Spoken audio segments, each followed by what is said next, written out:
자, 이어서 뉴욕 현지 연결해서 좀 더 자세한 분위기 알아보도록 하겠습니다. 김한희 특파원 안녕하십니까? 네, 안녕하세요. 네. 자, 미국 증시는 비극과 희극이 교차하는 그런 상황인데요. 간밤에는 또 희극으로 또 분위기가 전환되고 있습니다. 변동성 심한 장, 이날은 어땠습니까? 네, 뉴욕 주식시장 3대 지수가 오늘은 또 일제히 급등했습니다.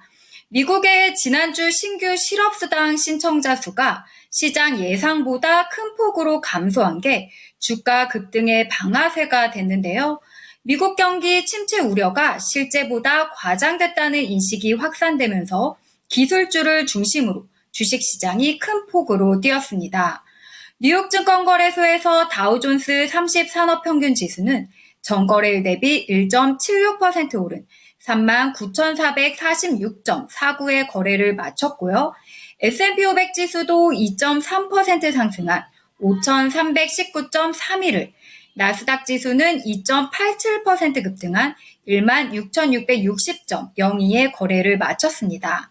러셀 2000 지수도 2.42% 올랐습니다. 오늘 상승 흐름을 주도한 것은 반도체였는데요. AI 대장주 엔비디아는 전날 폭등 뒤 급락 마감했던 터라 투자자들의 불안감이 높았지만 이런 우려를 모두 날려버렸습니다. 엔비디아는 시간이 갈수록 상승세가 강화돼 결국 6.13% 폭등한 104.97달러로 치솟았습니다. 경쟁사 AMD는 5.95% 급등했고 브로드컴은 6.95% 폭등했습니다. 마이크론 테크놀로지도 6.07% 올랐는데요. 10대1 액면 분할 호재에도 어제 20% 폭락한 슈퍼마이크로 컴퓨터는 3.50% 오른 채 장을 마쳤습니다. 테슬라를 비롯한 매그니피센트 7 종목들도 큰 폭으로 올랐는데요. 엔비디아가 6% 넘게 폭등한 데 이어 테슬라도 3.7% 급등했습니다. 메타 플랫폼스는 4.24%, 알파벳은 1.94% 뛰었는데요. 애플과 마이크로소프트, 아마존 모두 1%대 상승률을 보였습니다. 다이어트 약에 대한 기대감이 지나친 게 아니냐는 우려 속에 전날 급락했던 양대 다이어트 제약업체 일라이릴리와 노보노디스크도 급등했는데요. 릴리가 다이어트 약에 대한 시장 기대는 과도한 것이 아니라는 점을 각인시키는 분기 실적을 발표해 9.5% 폭등했고 노보도 7.5% 올랐습니다. 반면 매출이 전년 동기 대비 6.2% 급감하며 시장 전망을 밑돈 것으로 나타난 워너브라더스 디스커버리는 9% 폭락했고요. 인터넷 인프라 보안 소프트웨어 업체 페스틀리는 주당 손실을 예상하면서 주가가 14.33%나 떨어졌습니다. 네. 자, 최근 미국 증시 같은 경우에 악재가 이 고용으로 인한 침체 우려였었는데요. 간밤에는 또 고용 지표가 잘 나와서 이런 부분들이 많이 상쇄됐습니다. 구체적으로 어떻게 나왔습니까? 네, 오늘 실업수당 청구 건수 발표가 있었는데요.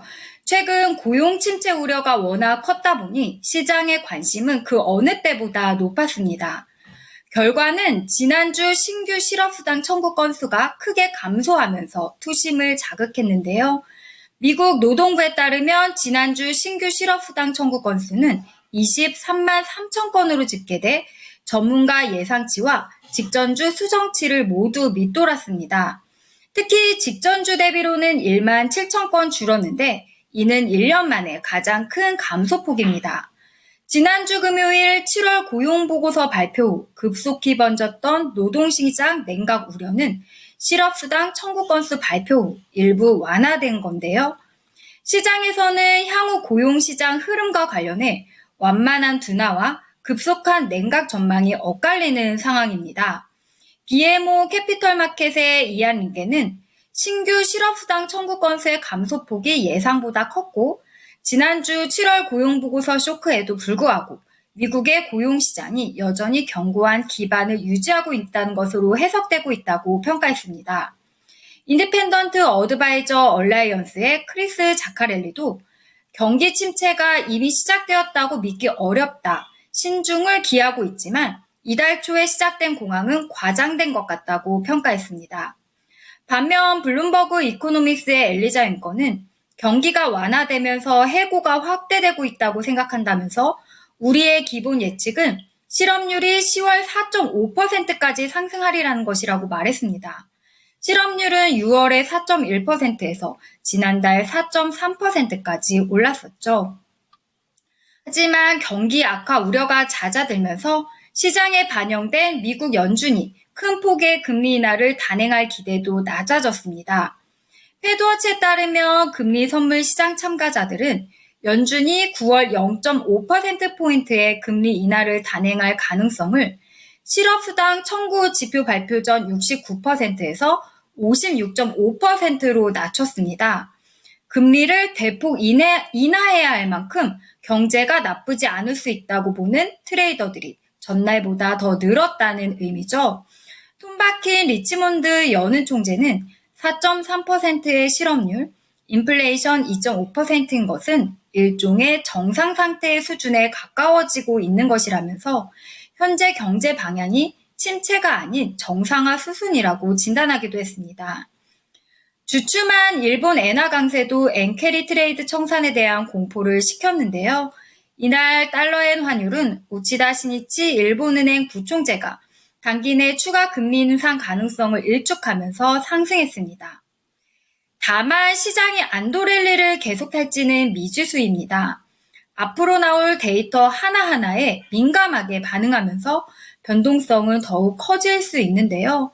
조세 페라라 투자전략가는 투자자들은 지금부터 연말까지 변동성 확대에 대비해 포트폴리오를 짜야 한다고 강조했습니다. 내일은 특별한 지표 발표나 주요 기업의 실적 발표 예정이 없는 만큼 변동성에 주의하며 장을 지켜봐야 할 것으로 보입니다. 네. 자, 금리 인하는 25bp든 50bp든 어쨌든 하락 쪽으로 방향을 잡고 있고 또 변동성도 잘 체크해 보겠습니다. 감사합니다. 네, 감사합니다. 지금까지 모닝인 뉴욕이었습니다.